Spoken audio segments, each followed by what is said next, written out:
Michaela Jones, ND, naturopath, energy healer, and integrative holistic health specialist. This is the mind body connection with my good friend, Dr. Michelle Greenwell, PhD in complementary and integrative health. Today, we're going to be talking about whether all exercise is created equal. So often we hear that we need to exercise more, move our bodies more, etc., etc. But sometimes, as both Dr. Michelle and I have discovered, it's not as easy as that. The wrong exercise can actually damage your body. However, the right one can help you heal. So let's jump in. But before we get started, let's ask Michelle what tea she's drinking today. So, what do you have in your cup today, Michelle? Ooh, okay. So this is a secret. So nobody knows about this tea yet. So you are the exclusive on that because the sneak peek isn't even till Sunday. So I am drinking what's called the autograph. And the autograph is Ooh. about finding your personal signature, find the gifts that you have, and then bring your gifts forward so that other people can shine with their own gifts. And so that's what I have. And I have it in a cold version today instead of in a hot version. So Oh, cheers. that's awesome. That's awesome. Thank you. I look forward to trying that one. So, for those of you who don't know, Dr. Michelle, she is the owner of Cape Breton Tea Company, and she makes all of these awesome teas that, just has like all kinds of benefits and it does all kinds of good things. So, you should definitely check that out. So, let's get into today's show.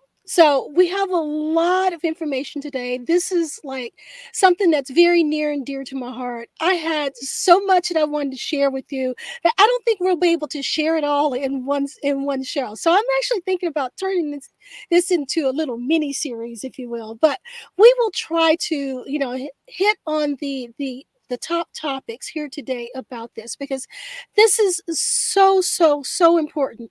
Now, Dr. Michelle and I, well, I'm just kind of Michelle because she's my friend. So Michelle and I, we collaborate a lot and, we have a lot of overlap, but we also approach things different but the same. So where, we both have this whole body, mind, emotions approach, the way we do it varies, and that's part of what this conversation is today, is that there is no one thing that works for everyone, and it's very important to know what's right for you. And then today we're going to be talking about exercise and how exercise can not only affect your physical body but also your mind and your emotional state, and how everything's all interconnected and you can't really separate it. So we're just going to jump in and you'll see what I'm talking about as we go along. So, like I said, I have a ton of notes. So, if you see me looking down, it's because I just want to make sure that I give you all of the good stuff. So, all right. So let's just jump in. So, the first point that we're going to talk about is how emotional stress and trauma can manifest in physical tension in the body or restrictive movement. So, Michelle, would you like to start with that? I'd be happy to start with that because I have had a body that has had all kinds of things go on with it over the years. And I'm sure everybody else has a similar story. But each one of those injuries, surgeries, hospitalizations, allergy tests, you name it, I've had lots of experience with it. All of those pieces have pocketed inside the tissue in my body to the point where I lost the ability to walk. I lost the ability to Wow. speak loud enough that people could hear me. And I've had to figure out how to remove those blocks. That's how much impact all of those events can have. And they can be small events, just simple. You don't even think about it. Something happens, it's out of your mind and off you go. But your body remembers and it puts it somewhere. And so it could put it in your elbow as an idea. And then all of a sudden that elbow isn't working quite right. And then you go and try to fix it, but the elbow is telling you there's a problem. Something's locked here and I need you to let it go. But just continue to try to fix the problem. And so then we end up with lots of things happening. But across time, If you don't fix those problems, you end up like me. Inability. You cannot get across the floor because your feet are in so much pain, and moving is Yeah. just so difficult. And I'm sure there's lots of people listening right now who are going, oh, I so get that. But the question is, as I said with the autograph tea, what is your gift? Your gift may be how to listen. And when you start listening, the body starts to let go. And that opportunity to open up to the gifts that are going to come from that are going to be amazing. And then you become what you and I are like, the inspirations for other people, right? Because Right. we start to Yeah. understand how it works and we want to tell everyone, here's how it works. And then you start to really help each other to heal. So that's a big box of gifts all wrapped into one. And it all comes from movement or lack of movement, which is incredible. Yeah, yeah, yeah, yeah. And from my perspective as a naturopath, I found that, um, emotional blockages, they actually, can the negative, particularly like negative stuff, can get stuck in the body. And it produces things like stress and anxiety and trauma, and it gets stored there. And then when it gets stored in those parts of the body, it manifests as physical tension or pain or even restrictive movements. And being able to let go of that, will have a very positive effect on the body, because, just like, we have like outside forces that can exert pressure on our bodies and restrict our movements, such as like casts and brace and stuff like that. The emotions can also do that same thing. And being able to move those, remove those emotional blockages can allow the body to function more efficiently, and it can reduce that tension and that pain and improve the circulation, the immune function, and just help our bodies to be more balanced overall, which contributes to our well-being. So, yeah, so thank you for starting us off, in this very, very important discussion, because yeah, you can't, as I said when we started this, is that you can't disconnect those, which we're going to talk about disconnections here in a little bit too. You can't disconnect those because it is the mind body connection. And you have to look at the big picture. So, and how one can affect the other. And just like our physical limitations can affect our mental and emotional states, our emotional states can also affect our physical well-being. So yeah, so this is a very, very important discussion today. So all right, so let's just keep moving. So let's talk a little bit more about individuality, because that's what we're here for today. Because as the topic says, is is all exercise created equal? So I say no. So, and I want to dig deeper into why that is. So, from your standpoint, Michelle, um, let's examine different forms of exercise and why certain ones are not suitable for everyone. So, what's your take on it? You tend to be more into the dance and the tai chi, and I'm more into the yoga and the somatics. So, so it's different but the same. So, what's your take on it? You're right. They're different but the same because all of them are releasing emotion and they're doing it in a very relaxed manner. And what I think a lot of people don't realize is if they are in a really high stress life situation, so it could be what's happening at home, but it could also be just the kind of work that they do, and they're in this high stress level thing, it's the thing to do is to go to the gym and work out. And then those people, being of that personality, I'm just going to speak from experience of, go, go, go, get to the gym and they work really, really hard until they're exhausted. And then they're going to go grab that coffee after the gym to boost themselves back up again because they exhausted themselves. But their body was already exhausted before.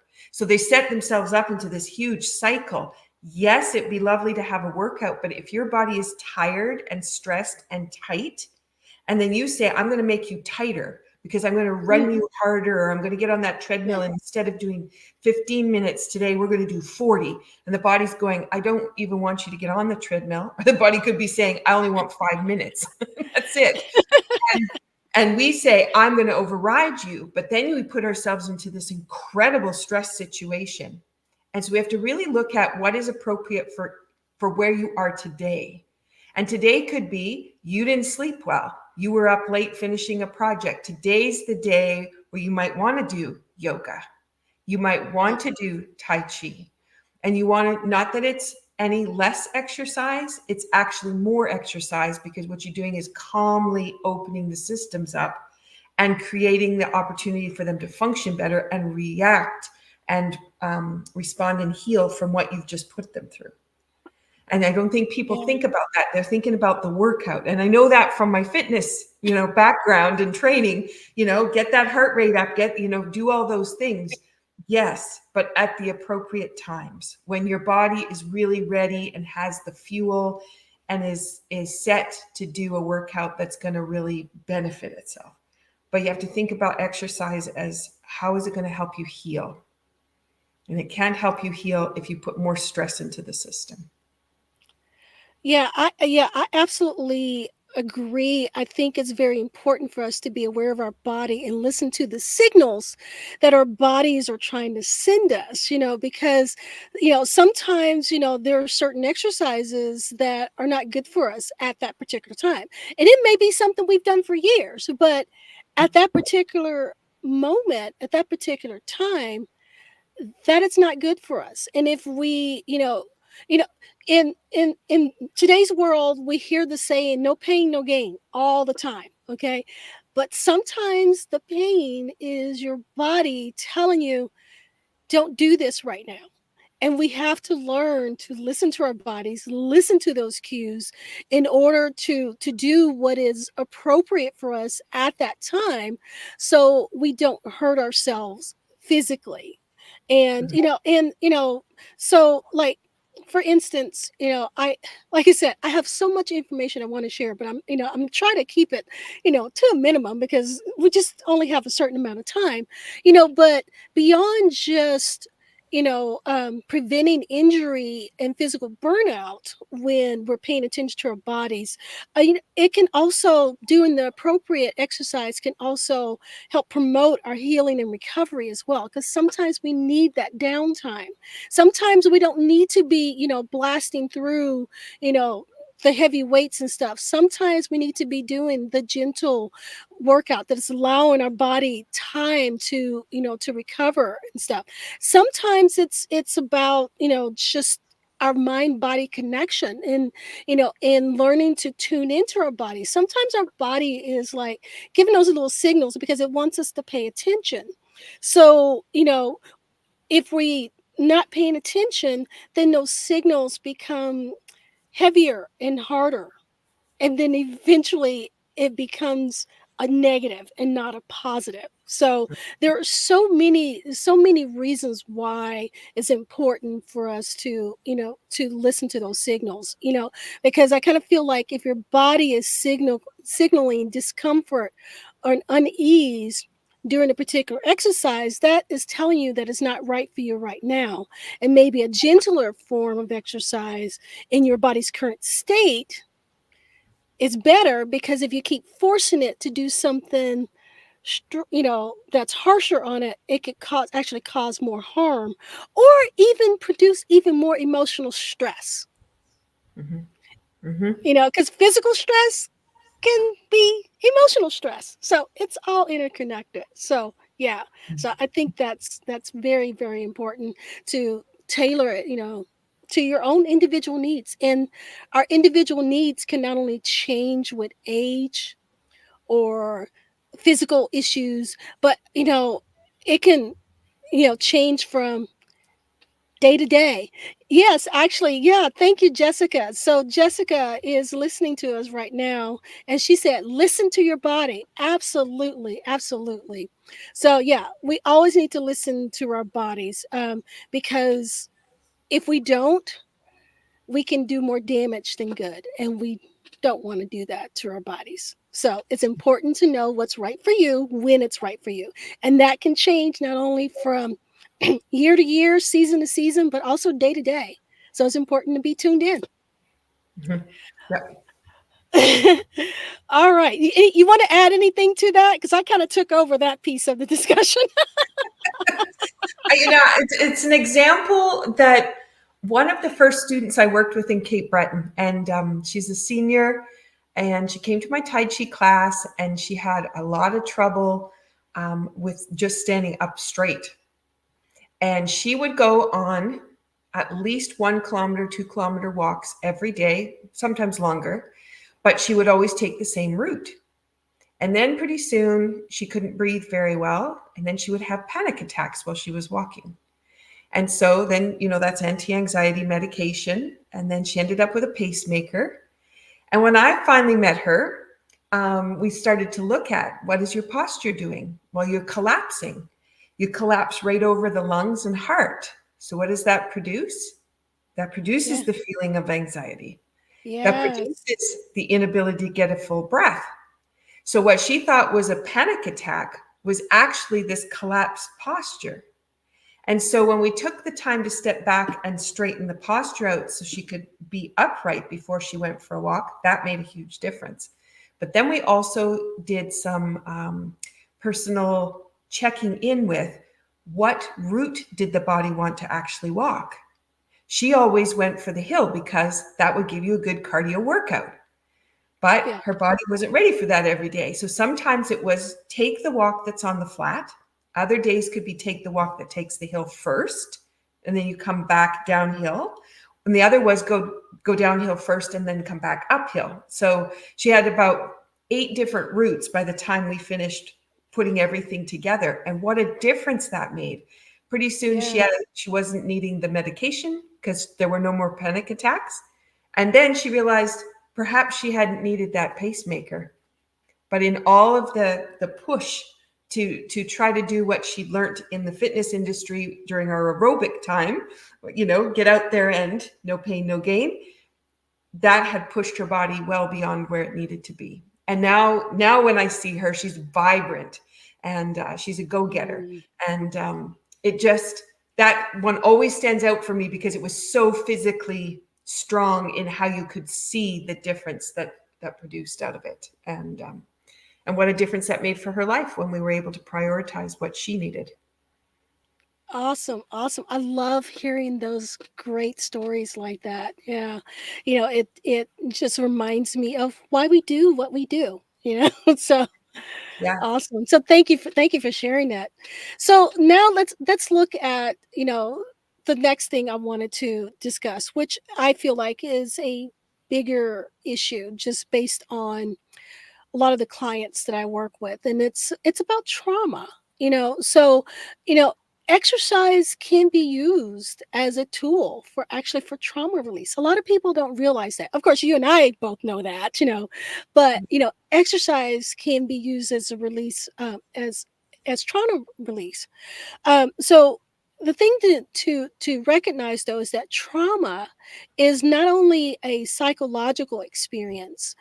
It can become deeply embedded in the body, and it manifests. Can manifest in ways such as physical tension or pain, emotional numbness, and any other types of physical issues. A lot of people don't realize that sometimes those physical issues are rooted in trauma, which is going to be emotional in nature.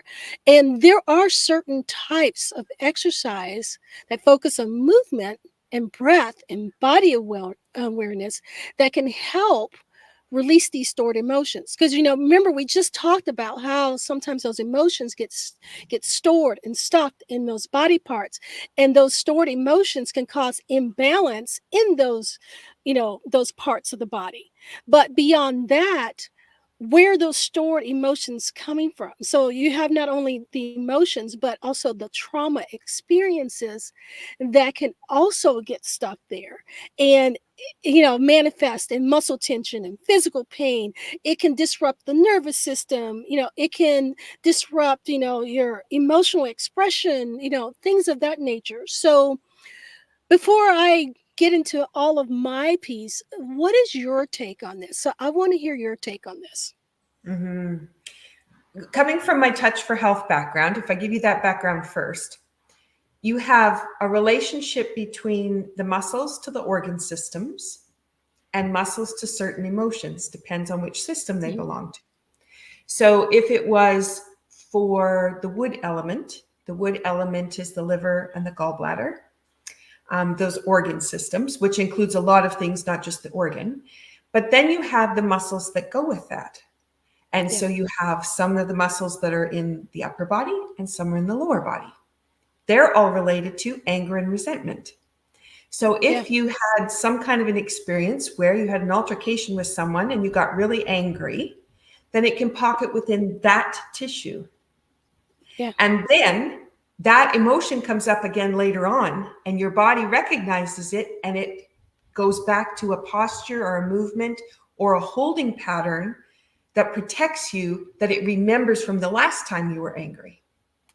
And so people don't think about that. They'll say, I went to pick up that box and I hurt my back and I don't understand. I didn't do anything. It wasn't even a heavy box.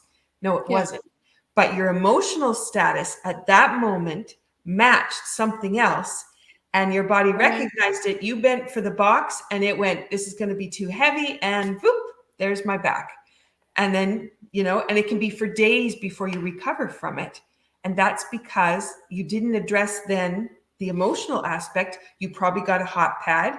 You probably lied down on the couch to relax. You probably maybe added some water or something to it. And you'll say, I'm going to rest. But body is looking for resolution. It's looking for how Yeah, can I bring those emotions back into balance so that never has to happen again. And then that's the kind of work we can do. We can help to identify what emotion is stuck. Where is it stuck? What is it doing for you? Is it doing a pattern that is really debilitating for you? And then shift you out of that. So that's my touch for yeah. health answer. Yeah, no, absolutely, absolutely. Yeah. And, and in the work that I do, again, same but different, is that whole emotional state body connection and how, certain types of emotions and traumas can affect certain types, certain parts of the body. For instance, a lot of people that I deal with tend to have um, issues in their hips in particular. And hips are one of those places that stores a lot of trauma. And generally, the trauma in the work that I do that it's stored there is usually stuff that comes from childhood. So and particularly in women, it's like we have these childhood things that we're carrying around that get stored in our hips. Then as we get older, our hips, start to feel a little wonky and stuff. And we start to think, oh, it's just because I'm getting older. And it's like, well, that could be part of it, but what traumas do you have stored there that from from early childhood or from from lack of stability or any of those other things that can affect that hip area that is also manifesting in the hips dysfunctioning. So yeah, so absolutely. So I find that it's very, very important for us to be able to address those traumas that are getting stuck in our bodies in order for our bodies to be able to operate as efficiently and optimally as it can. And So if you look at the hip also from the Chinese medicine perspective and from Tai Chi, the hip, as you open and close the hip area, that builds and stores energy. mm, So if you have a really tight set of hips and you never move, you're always seated, you're always in a static mhm, position, maybe you stand, but you don't actually move that much, then you end up not building energy and maintaining your vitality. And you don't realize mm, those two are connected. And that the way that you move and how you choose to move to build and store energy is going to make a difference for how your whole day is going to function. So the hips yeah. are so important. And if you're complaining about your hips, then definitely you want to do something about it.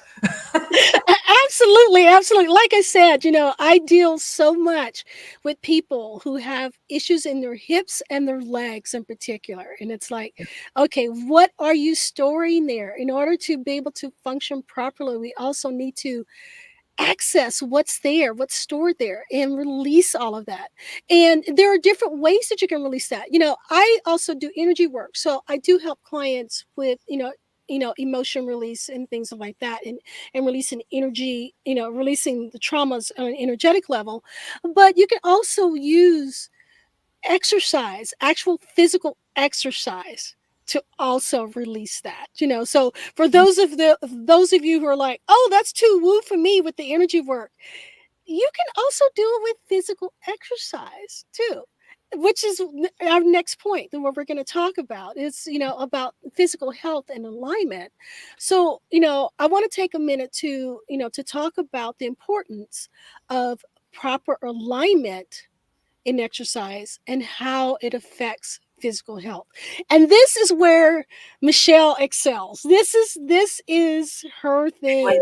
It's all about the alignment, and alignment is key because proper alignment in exercise is crucial for not only ensuring that movements are performed safely and efficiently, but it also allows the body to function optimally and it affect our physical health in many ways, including preventing injuries, being able to maximize our exercise efficiently. It also reduces muscle imbalances, it protects the joints, it improves our posture, it enhances our breathing and oxygen flow, it promotes better balance and stability. It can also enhance our long-term mobility and flexibility. It can promote mental focus and mindfulness, and my favorite, it supports our energy flow, our chi.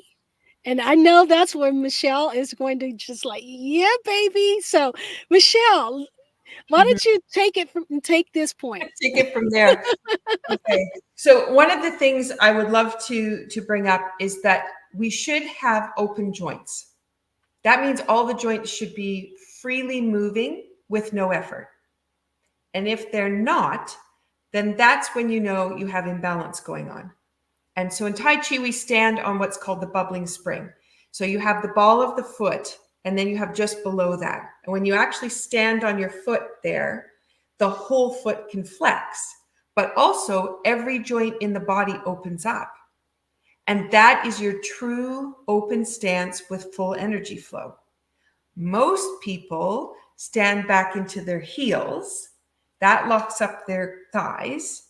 It locks up the lower back and it creates this pull back. So if you think about wanting to go forward in life and try new things, you can't because you're going to be stuck back in this space. And that creates tension and imbalance. So then your movements all go from there.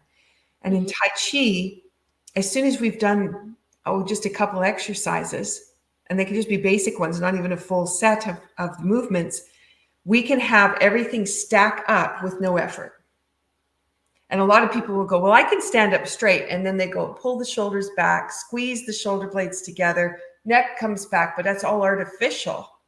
That's not natural. You want to be standing naturally. And we call it standing down when we're in a dance format. But standing down is you sink down into everything and you find the openness. And that's where, if you needed to, you could jump off the ball of your foot right away. Then you know you're in the right spot. Most people can't do that. They're too locked and holding back. Mm. Mm, okay. Awesomeness. So let's dig a little deeper into this though, because I feel like this is a very, very important point, because so many people, they will they're trying to help themselves by exercising, but many times they're not doing it properly, just as you were just talking about. And there is a saying that comes to mind when I think about this, about how um, self-sabotage is misguided self-care. Okay. So I Mhm. think sometimes if we're not properly doing something and we don't take the time to know what's proper and we're doing it even though we're trying to help ourselves, we actually end up sabotaging ourselves and sabotaging our own health. You know, Mhm. uh, for instance, the point I made about, proper alignment helps you prevent injury.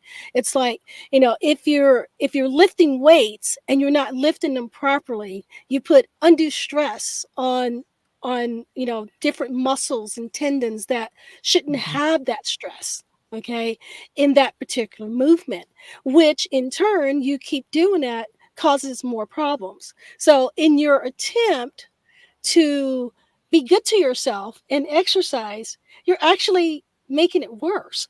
You're actually doing damage. But as we talked about earlier, though, but when you're doing the exercises that are helping you to release that tension and release that trauma, that actually is very positive for you. And I want to jump back real quick to types of exercise, and feel free to jump in. I know, you're more on the tai chi and the dance and movement and stuff, and I love that, which is one of the reasons why I love chatting with you about that. And I tend to be more on the yoga and somatics.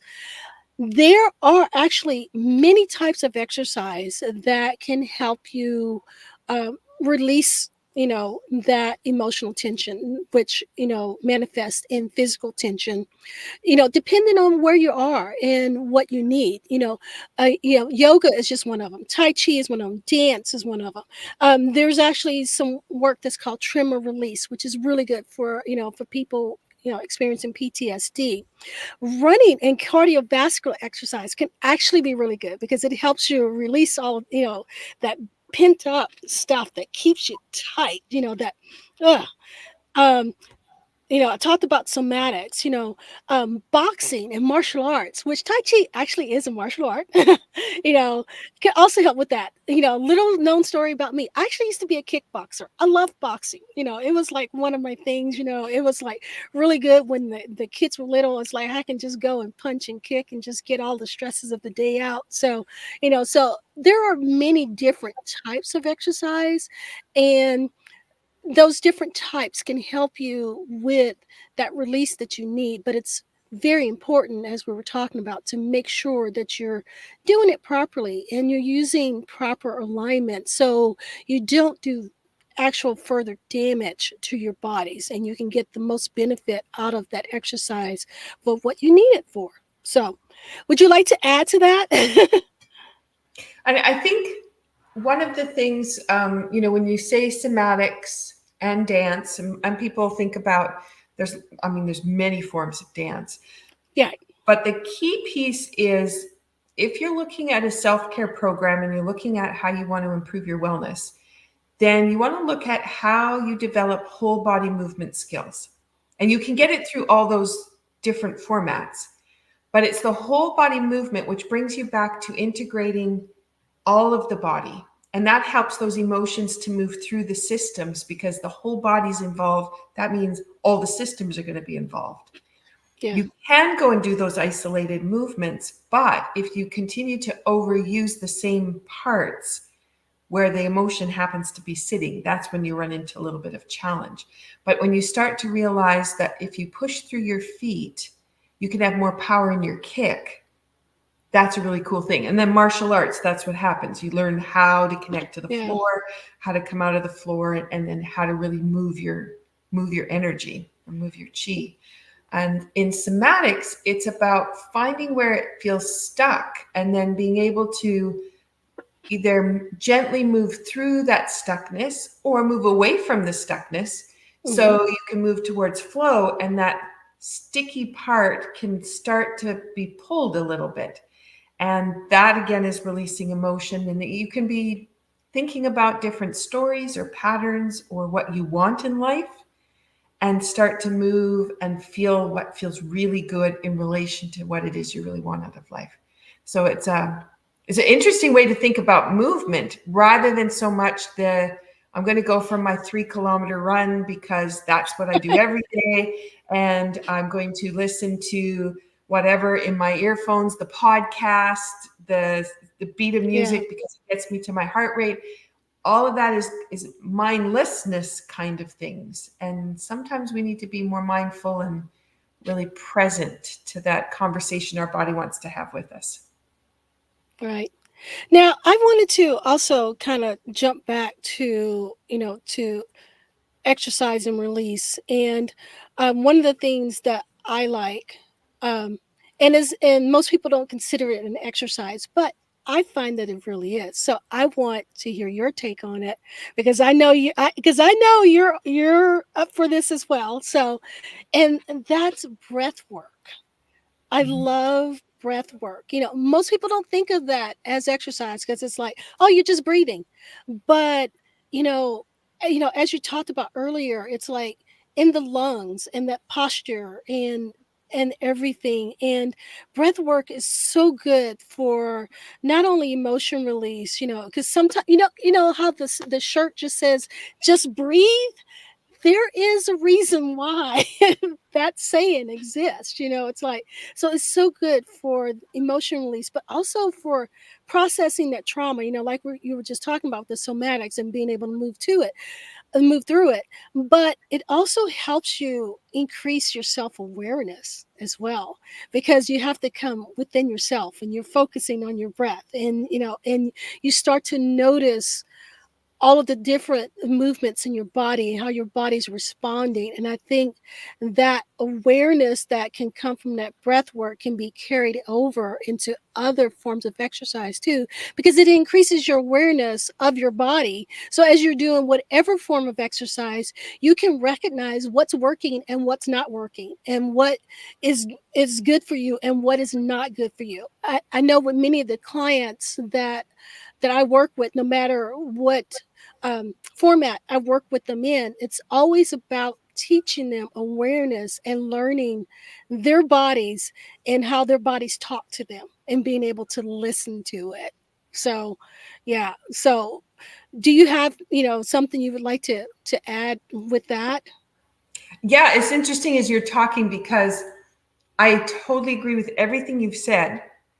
And I understand the power of breathing. And if I have a really great facilitator leading a class, I can enjoy it. But if I'm by myself, the last thing I want to do is sit and breathe. It actually gives me more tension. And if somebody says, breathe in for 4, hold for 4, breathe out for 4, wait for 4, I'm like, I'm done because this that pattern I have to think too hard. So Yeah. I'm going to say this to be the devil's advocate of the other side for those people who are like me who who get stressed out by thinking about how they're going to breathe that way. And so if you go to some dance forms plus Tai Chi, the breath happens automatically while you're going through the movements. Yeah. So for me, then I don't have to get stressed out about something. It helps me move through it, and then all of a sudden I'm just breathing deeply, and I can get there very quickly, and I can get there with a couple different movements. But what I find for myself is I need to have the movement to get me there. And so Okay. Yeah. for other people, they need the stillness. So the meditation works well for them to have stillness and the deep breath comes in. So I just want to bring that forward because there may be people listening that then go, that's not for me. But then also you and I both have where different things work differently. So then it's Right. about finding that right balance to really find how you engage with the breath. Yeah. But And I would add too that just sitting and just paying attention to your breath can also be a good thing, whether you're doing boxed breathing or count breathing or whatever. Just being can slow you down enough to allow you to come out of that fight or flight mode, which is very beneficial because I feel like in today's society we all so high strung all the time that we are in a constant state of fight, flight, freeze, or fawn. And of course it manifests different ways for different people, but there is so much around us, that just being able to take a moment to sit and breathe, whether you're doing, counted breath, or you're doing, breathing exercise or anything like that, can also still be beneficial. So Mhm. Yeah, yeah. so yeah. But then that's that finding that right piece Yeah, for you. And then know that exactly. there's lots of different ones out there, and it's good to know that's what you are. And then another one that we haven't talked about is being outside in nature. Hmm. Because for me, if I go put my bare feet in the grass and just stand, everything transforms for me. But if Ah, I stayed in yeah. the house and kept my foot on, just a regular floor, I can't achieve that same result as I can, and that engagement that I have with nature. And if we spend most of our time indoors, we may really lose the fact that if we just moved out of our circumstances, our what's around us, that might make a huge difference. So Yeah. just for No, nature is pretty valuable for us. Yeah. yeah, I agree with that. One of my favorite things to do, and I call myself solar powered because I have to have sun. Otherwise I get run down. So one of my favorites is I just like to go outside, and I will go out in my barefoot, and I will stand and face the sun. I mean, close my eyes. Obviously, you don't want to look directly at the sun, and I would face the sun with head up, and just stand there for a little bit and let my body absorb, some sunlight. And it just can totally change my day in an instant. Hmm.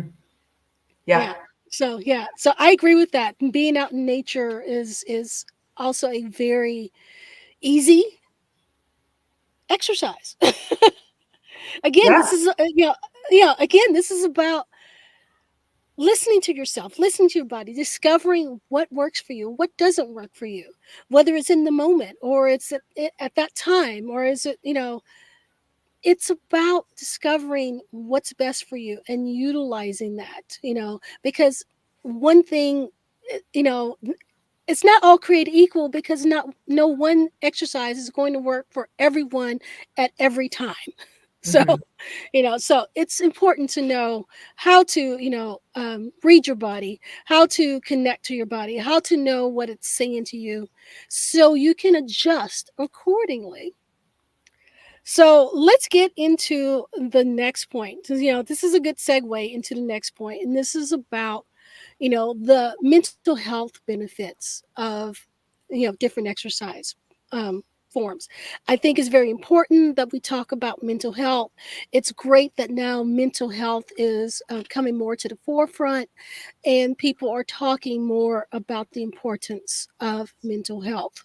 Um, for so long, for so many years, people didn't talk about it. Everybody kept everything, bottled up, because you were considered weak. If you showed, that you were having mental health issues or whatever. And mental health issues, is not only like the big issues, but it can be the small issues too. The sadness, the depression. Although some people would consider depression a big one, depends on where you are. So there, just like there's a range of people, there is also a range of mental health issues. And from my aspect, for me, mental health is more about clarity.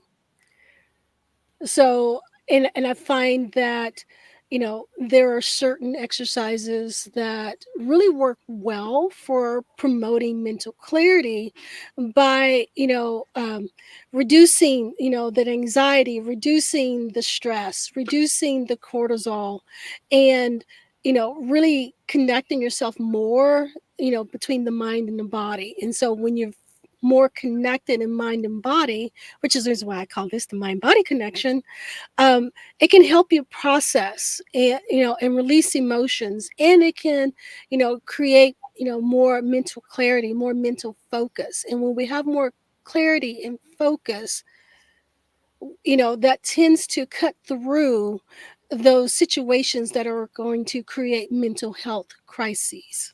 So let's talk a little bit about that. Let's talk about your side of this.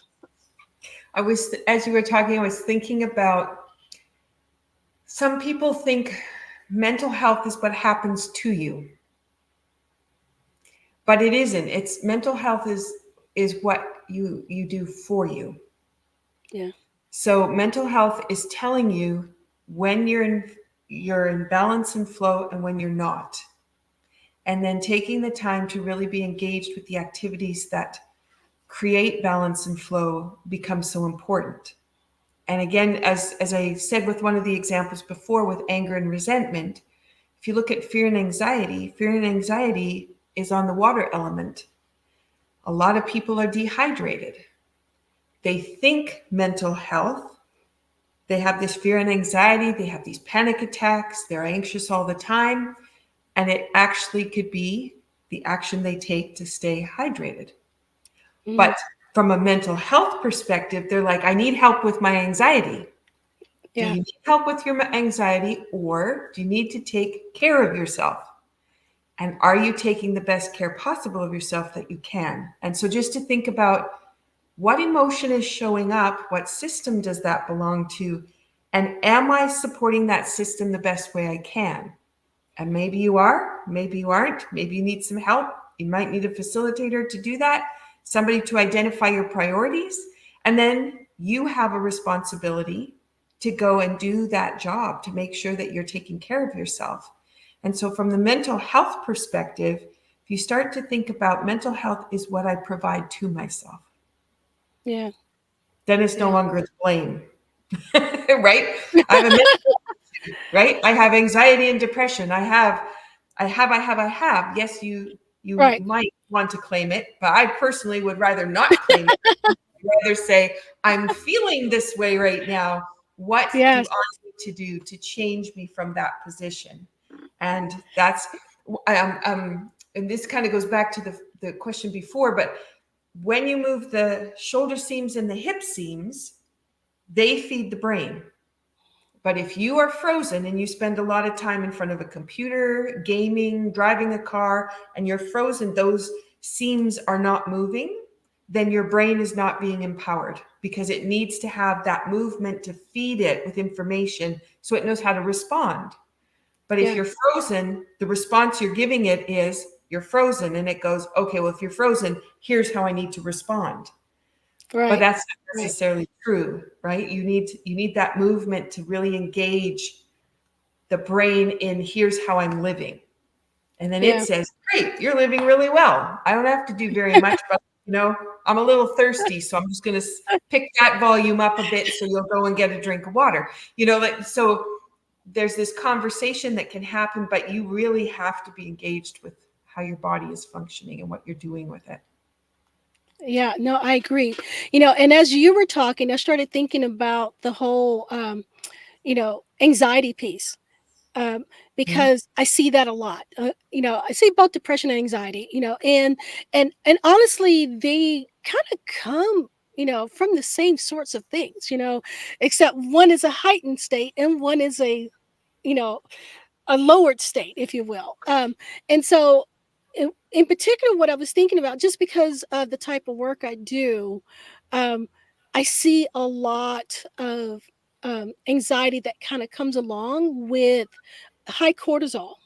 It's like that stress. We were talking about stress earlier, but the bigger piece of that, because I think a lot of you, if you've been following me a while, you know that one of my major things that I teach on and I deal with is chronic inflammation, which is like just basically, if you get down to brass tacks, is basically just like high stress for extended periods of time. Okay. Chronic high all the time. And just being able to reduce the and release stress hormones like cortisol and adrenaline, those particular stress hormones contributes a lot to the anxiety, which creates the brain fog, and it reduces your focus and reduces your mental clarity. And so just being able to, and I'm just trying to tie this into, more of the physical aspects of things, just being able to, if you do nothing else, if you can reduce your stress some, that will go such a long way in your mental health. Hmm. because just being able to release that stress hormones, can help, help the body, help that brain function, so you're not having all that brain fog, which gives you more clarity. Being able to, increase your mind body awareness also creates more mental clarity by helping you address the stress before it accumulates, because if you're aware of where your stress is coming from, maybe you can do something on the front end of that before it gets too bad. It can also help you, be able to sleep better, so your body can restore itself better, because our bodies tend to heal and restore when we're in those sleep modes and when we're down. It needs that rest to repair itself and do all those things. So there are just so many points that I could hit, though, about how, you know, different types of exercise can actually have very good mental health benefits. And, beyond just, okay, I'm going to go for a run. Yes, going for a run, if you're all pent up, can absolutely help your mental health state, because you can release that tension. However, as we've talked about, though, if for some reason you're having problems in your hips and you don't have proper alignment and you go for that run, you're going to cause more damage in your body. That's actually going to do the opposite. It's going to create more stress. So what do you think about that, Michelle? Well, it's very true.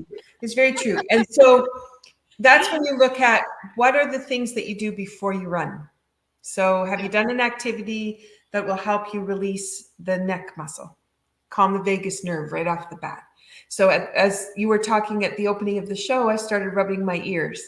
And I did that because that meant I could calm all of the people listening really Yeah. easily, right? Now the Yeah. vagus nerve has calmed. Yeah. Vagus nerve wraps around all the organ systems. The organ Yeah. system's a little bit happier. Maybe you do a little bit of spine rotation, turns you from side to side. You're waking up all the muscle groups. Now all the muscles are turning on. They Yeah. might not, but for the most part, you can inspire them to turn on. And those are just two short little things that you've done before you set out for the walk and or the run. And my foot rub, the feet first system rub, that actually engages all the joints to talk to each other. So if you're going to go and land on your foot and bounce off of that, it would be really nice to know that the ankle, the knee, the hip, the back, the shoulders, the neck, all were in a conversation and they went, we're good with that. You hit the floor, they come back out of it. But if you just go, I'm just going to run, and then the body goes, oh, and you hit that first bit and the ankle goes tight, it locks. The knee goes, oh, there's no buoyancy there, it locks.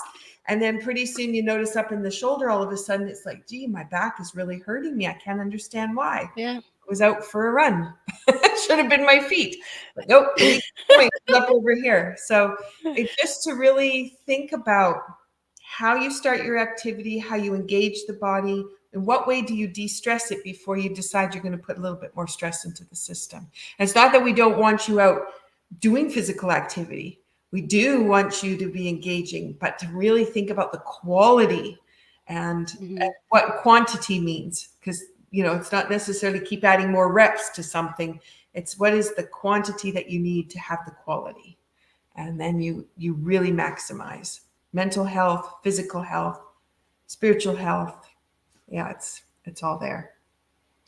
Yeah, and you just so eloquently wrapped up the entire thing we were talking about, and this connection, the body mind connection, and how you got to look at all of it. It's like, yeah, exercise is good for you, but make sure you're doing the right exercise and you're doing it, the right way with the right intention At the right time. at the right time Hmm. to get the maximum benefits for you and your body, Hmm. because we want to be able to function optimally, not only today in the present, but also in the future as well. You know, a lot of people, they look at me and they don't realize that I'm as old as I am, and I own that. Yay me! Um, and many times they like to just say, "Oh, it's good genes." Well, maybe a little bit of that, but just like you're born with genes that can be negative, you're not predisposed.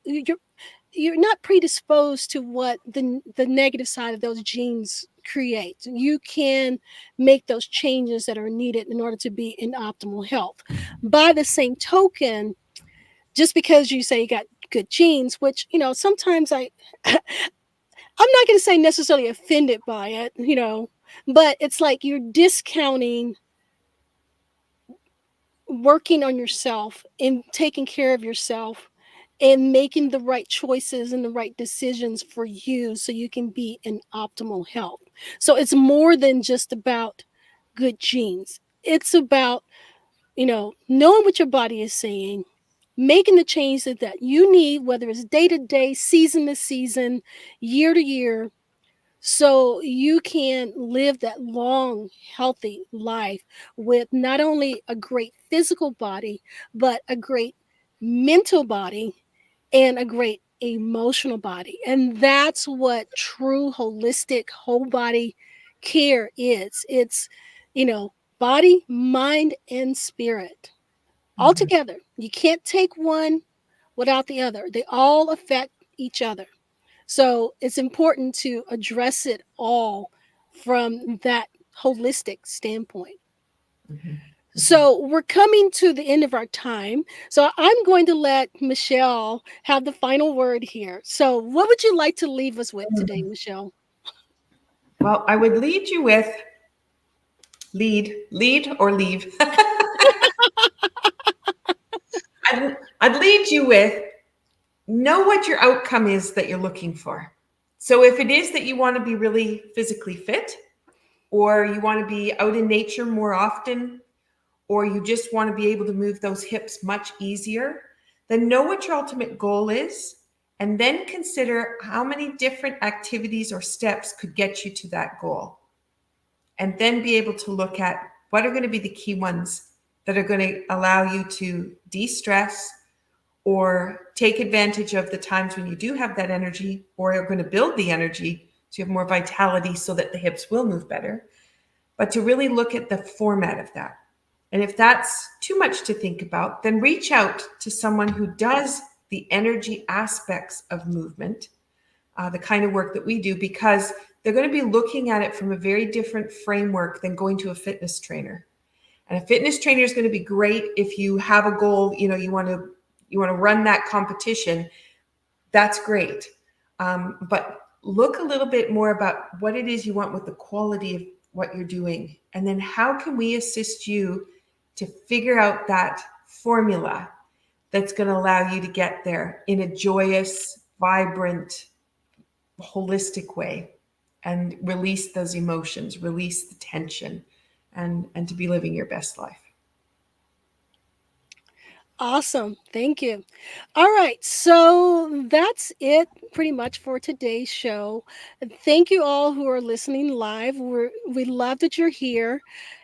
Join us next time. And if you're listening to this after the fact, you can catch us live every first Friday of the month, 1 p.m. Central. So join us live too. Sometimes, if you're joining us live and you have questions, we'll answer your questions too, be more spontaneous. So that is it for today. Again, like I said, thank you for joining us. We are passionate about helping others and bringing you important information, so you can live your best life going forward. And yeah, so until next time, this is Michaela and Michelle, and we'll see you next time. All the best. This episode is brought to you by Living Naturally for Life, the Greenwell Center for Holistic Health, and Cape Breton Tea Company.